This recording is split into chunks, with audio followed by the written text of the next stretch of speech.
first bamboozle and the first lie is that this myth that slavery broke our families up and that we just stayed broken up from that point. Um, and if you think about it, I mean, you're absolutely right. I mean, but it's historic and it's always been their desire to first break us spiritually, because African people are naturally spiritual beings. That's the reason why we got bamboozled, because we were dealing with people spiritually and consciously, um, and the people that we were dealing spiritually and consciously with don't have consciences. So you can't negotiate hostility and savagery with consciousness and spirituality. That's number one. So the first thing that they had to do was break us from our spirituality. That's number one. The second thing is, the main thing is, they had to break the family.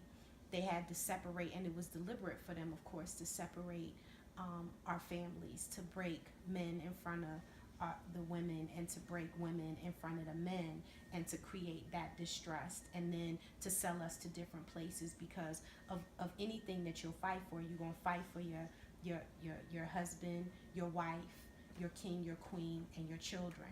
So they had to break that in order to make sure that resistance to enslavement didn't happen. After slavery was abolished, though, our families meshed back together, and that's the one thing, if nothing else, I want to dispel that myth.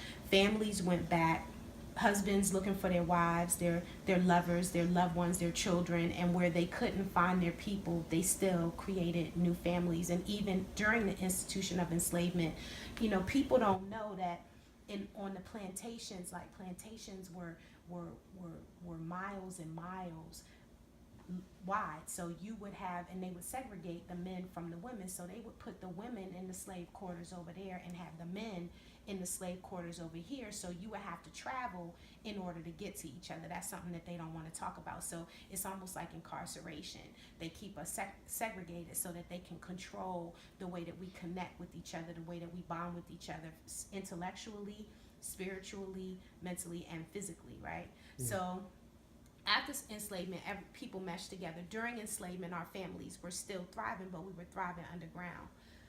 The piece that you're talking about, which is so crucial, is about that mental imperialism and allowing our oppressors to define who we are to each other, right? So all of these myths, that the black man ain't nothing and the black man wasn't present, and so black women have to be these strong, we have to be these strong beings, and we can raise children by ourselves and everything. That wasn't a part of who we were until the 1960s, when welfare was introduced. People lost their jobs, and then, you know, the government gave you a choice. If you have a man in the house and then he's not working, then you don't get any assistance. So that's the trickery. That's what concretely broke up the black family. We not clear. We don't see the trickery. They're putting these images of us, and they're using us to represent these images that are designed to get us to distrust each other. Because now that they can't control us physically, they control us mentally. And if they control us mentally, they don't have to worry about us. Because if I'm listening to all of this propaganda about all black men are in jail, and all black men want other women, and all black men cheat, and all black men are on the down low, if I listen to that, then I'm automatically not going to trust you. And then you hear all black women talk too much, and all we do is nag, and we don't respect our men, and we don't know how to submit, and we want to raise kids, and we want to be feminist, and we're angry. And if you believe that, then you're not going to want to bond with us. So what we're doing is we're allowing the oppressor to control our perceptions of each other through the media. They have on TV, Real Housewives, and all of these shows that are presenting these negative images of each other, get in our minds and make us believe. And then what happens is we internalize that, right? So now I believe that I'm supposed to be the angry black woman, and I believe that I'm supposed to be mad at you because you're going to be a cheater. So when we get ready to connect, I'm already angry. You understand what I'm saying? And already then I take on that image. And then when you have it in your mind, even if you didn't believe it to be true, because I internalize with the oppressor and how the oppressor defined me, then I prove you right. And then you back up and you be like, I don't even want to deal with her. ultimately it's about eugenics.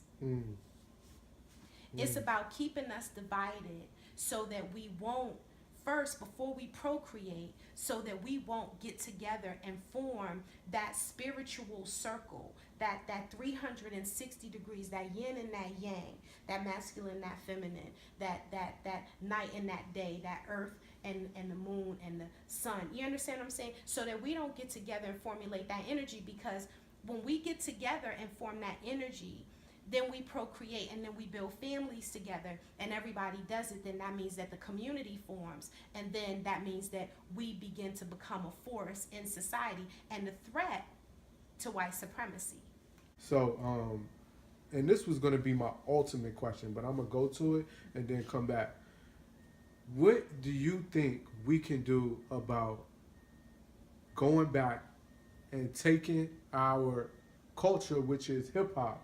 So, because a lot of us feel like the hip hop culture is the very thing that we can use to go back to our universal supremacy, so to speak, you know. The way that white supremacy conquered is first by removing African people from our spiritual connection and forcing us to embrace Western Christianity. And Western Christianity encompasses the notion, and I'm going to give the lesson because it's important, of Jesus being the salvation. Understand that Christianity is an African religion. That's number one. It comes out of Ethiopia. Now, the way that they switched it up during the councils of Nicaea and the council that predates Nicaea is different. And listen what I'm saying, because I'm going to do a parallel with hip hop. So when I'm talking about religion, I'm also talking about hip hop. I have to start saying the fallacy of white supremacy, because white supremacy is only alive because we give it life. I resist white supremacy. It does not exist. It's based on fallacies, and I'm not bending, right? The key, though, was to remove us from our connection, our divine connection to the universe, and our ability to spiritually manifest God within, which means manifesting righteousness within and understanding the laws of Mayat, of which all religions are based, but the laws of righteousness, the universal laws of righteousness, the universal laws of peace, the universal laws of balance, the universal laws of equality, the universal laws of justice, and all of those things. They had to separate us from that, because if you understand that there's a higher power, and then you understand that they're the ancestors, and there's a spiritual realm, and there's something above us that guides us, all of the ill that men do, we would be fighting it, hands down, even if it meant death. See, don't nobody want to die, and don't nobody want to feel uncomfortable, right? So all of the things that capitalism is would never have manifested if we were still attached to our spiritual connection, our universal connection, and understanding that there's something greater than men that guides us. You understand what I'm saying? That's number one. So what they did with that is they separated us from that, and then they created the notion of God. That's why all of the religious doctrines tell you don't create images. See, they took our religion and they shifted it for our benefit, for their benefit, right? So now when it comes to hip hop, the same thing happens, right? We create something, and then out of what we create, when we get attached to that, they take it and they change the meaning. My argument is that hip hop is now buried underground. The real hip hop is buried underground. This counterfeit hip hop is what they create in order to manipulate our minds. You feel Going what I'm back saying? to what you said before, the media. Absolutely. Yeah. And so it's all the same. Religion is the same. Religion is designed to promote white supremacy, right? Because even in the Bible, it says that Jesus wasn't white. So why do we have these images of Jesus, right? So they take something that we're connected to, then they switch it for their benefit, and in the switching, they make themselves supreme. Get in our minds. So now we look at white people. That's why we still waiting for white people to save us, right? Because we equate white people with salvation. Right. One, hip hop, same thing. Born in the neighborhood, born in the community. During the 80s when I was coming up, it was the hub of revolutionary movement. It was the way that it was the cipher. Hip hop was the cipher. It was the cipher, was the blueprint to how we were going to liberate ourselves and how we were going to forge this revolutionary transformative movement. They grabbed that, took it, and then bought it out, replaced it, and now what we have now is what they need for us to believe about ourselves in order to be self-destructive. I firmly feel like they want us to believe in a mystery God, and it ain't no mystery God. We have to save ourselves.